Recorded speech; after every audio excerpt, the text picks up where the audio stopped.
Doctor Srinivas గారు. మీకు 12 మగబిడ్డ జన్మించారండి.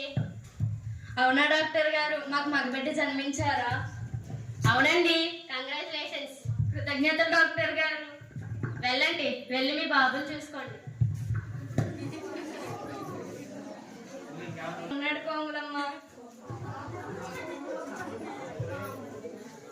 కోమలమ్మ, మన బిడ్డ జాతకం చూపించి వస్తాను. అలాగేనండి. పురోహితులు ఎవరైనా ఉన్నారండి? ఉన్నారు, రండి రండి. నమస్కారం పురోహితులు గారు. నమస్కారం అయ్యంగార్. ఏమిటి ఇలా వచ్చా? మాకు మగబిడ్డ జాతకం చూపించడానికి వచ్చాను. శుభాకాంక్షలు అయ్యంగార్. కృతజ్ఞతలు పురోహితులు గారు.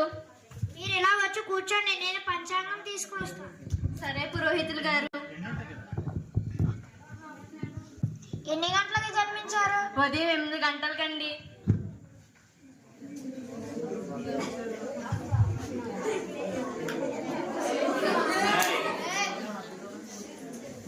ఏమైంది పురోహితులు గారు? నిజం చెప్పడానికి ఎందుకు ఇంతలో ఆలోచిస్తున్నారు? నా బిడ్డ జాతకం ఎలా ఉందో సంకోచించకుండా చెప్పండి. శ్రీనివాస్ గారు, మీ బిడ్డకి దీర్ఘాయుషు లేదు నాయన. అయ్యో, నా బిడ్డకు దీర్ఘాయుషు లేదా? పురోహితులు గారు, మళ్ళీ ఇంకోసారి చూసి చెప్పరా? రాహు కేతువు ఒకే గ్రహంలో ఉండడం వల్ల అతని జాతకం అలా ఉంది నాయన. సరే పురోహితులు గారు, వెళ్ళొస్తాను. వెళ్ళిరా నాయన. కమలమ్మ, మన బిడ్డకు దీర్ఘాయుషు లేదని పురోహితులు గారు చెప్పారు. అయ్యో అవునా? దేవుడు నా కుమారుడు భవిష్యత్తులో ఎంతో గొప్పవాడు అవుతాడు అనుకున్నాను, కానీ నా బిడ్డకు దీర్ఘాయుషు లేదా? నా బిడ్డ భారమంతా మీపై వేస్తున్నాను దేవుడా. మీరు బాధపడకండి, నా కొడుకు ఎప్పటికైనా గొప్పవాడు అవుతాడు. సరే కోమలమ్మ.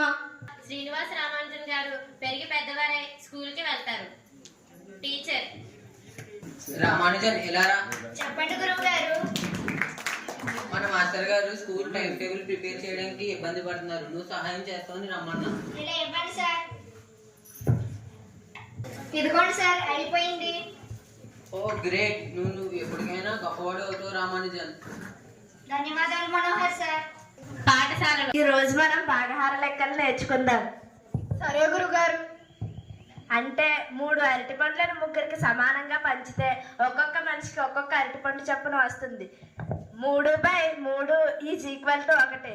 ఇప్పుడు మరొక ఉదాహరణ చెప్తాను వినండి. అంటే 10 అరటిపండ్లను 10 మందికి పంచితే ఒక్కొక్క మనిషికి ఒక్కొక్క అరటిపండు చొప్పున వస్తుంది. అంటే 10/10 = 1.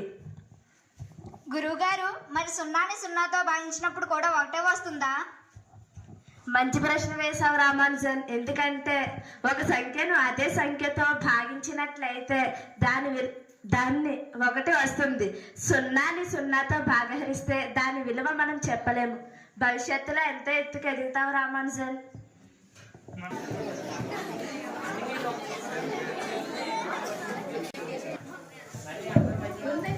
రామానుజన్, ఏం చేస్తున్నావు? ఎప్పుడు లెక్క ప్రాక్టీస్ చేస్తూనే ఉంటావా? వచ్చి మాతో ఆడుకోవచ్చుగా. నాకు ఆటలైనా పాటలైనా గణితమే. సరే అయితే వెళ్తున్నా. రామానుజన్, ఇలా రా. పైన కాలేజీ కుర్రవాళ్ళ దగ్గరకు వెళ్ళి అద్దె డబ్బులు తీసుకొనిరా. సరే అమ్మగారు. Rent persons. అన్నయ్య, మా అమ్మగారు అద్దె డబ్బులు ఇమ్మన్నారు. ఇదిగో రామానుజన్, అద్దె డబ్బులు తీసుకో. అన్నయ్య, నేను ఈ బుక్ తీసుకోవచ్చా? ఈ రోజు చదివి రేపు ఉదయమే మీకు తిరిగిస్తాను. ఆహాహా, ఈ చదవడం అంత ఆషామాషి కాదు రామానుజన్. ఇది ట్రిగ్నోమెట్రీ బుక్. దీనిని మాకే అర్థం చేసుకోవడం కష్టంగా ఉంది. దీనిని నువ్వు అసలు అర్థం చేసుకోలేవు. నేను దీనిని కేవలం చూచేస్తాను. నువ్వు చూడటానికి ఇందులో చిన్నపిల్లల బొమ్మలు ఏవి లేవు. సరే సరే, తీసుకుని వెళ్ళు.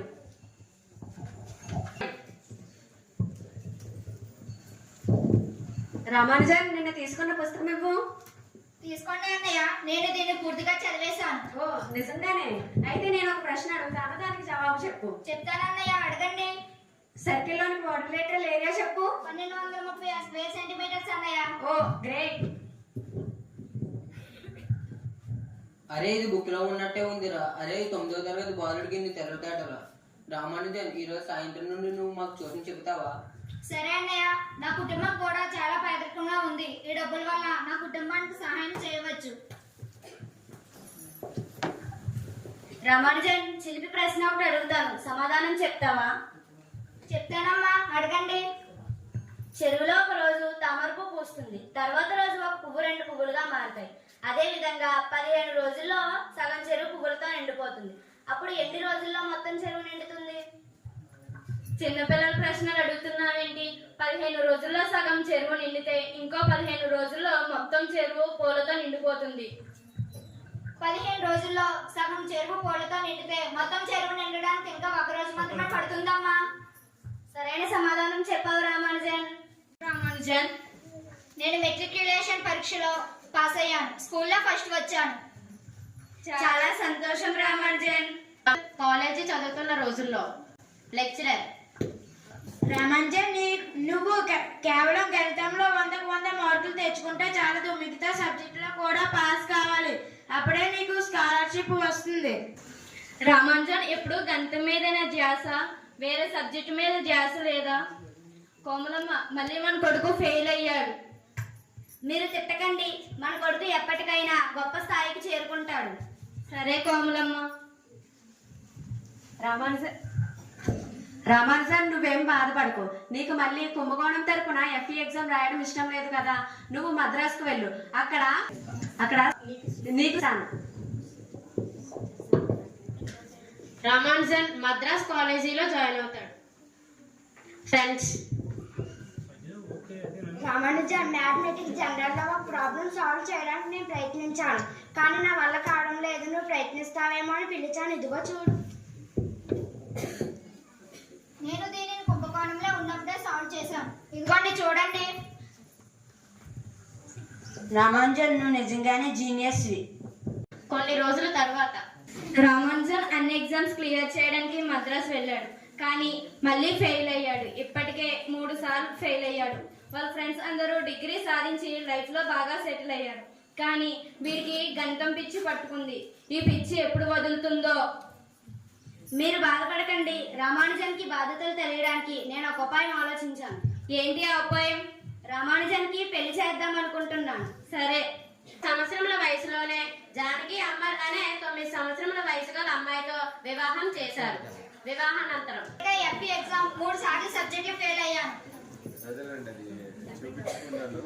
Harvard professor of the university.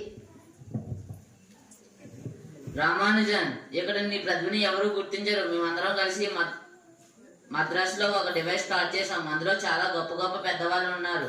నేను రికమెండ్ చేస్తాను, నువ్వు అక్కడికి వెళ్ళు. చాలా కృతజ్ఞతలు సార్. ఆఫీసర్. సార్, నేను కంటిన్యూ ఫ్రాక్షన్ ఇన్ఫినిటీస్ నెంబర్ పై చాలా రీసెర్చ్ చేశాను. ఇన్ని ఖర్చుల కోసం నెలకు 25 రూపాయలు ఇస్తాను మరియు మంచి ఉద్యోగం మద్రాసులో ఇప్పిస్తాను. చాలా కృతజ్ఞతలు సార్. సరే రామానుజన్. అప్పుడు కేంబ్రిడ్జ్ ప్రొఫెసర్ GH హార్డీ గారికి ఒక లెటర్ రాస్తూ తన జిఆర్స్ ను సెండ్ చేస్తారు. కొన్ని రోజుల తర్వాత రామానుజన్ పడవలో ప్రయాణం చేసుకుంటూ ఇంగ్లాండ్కి వెళ్తారు.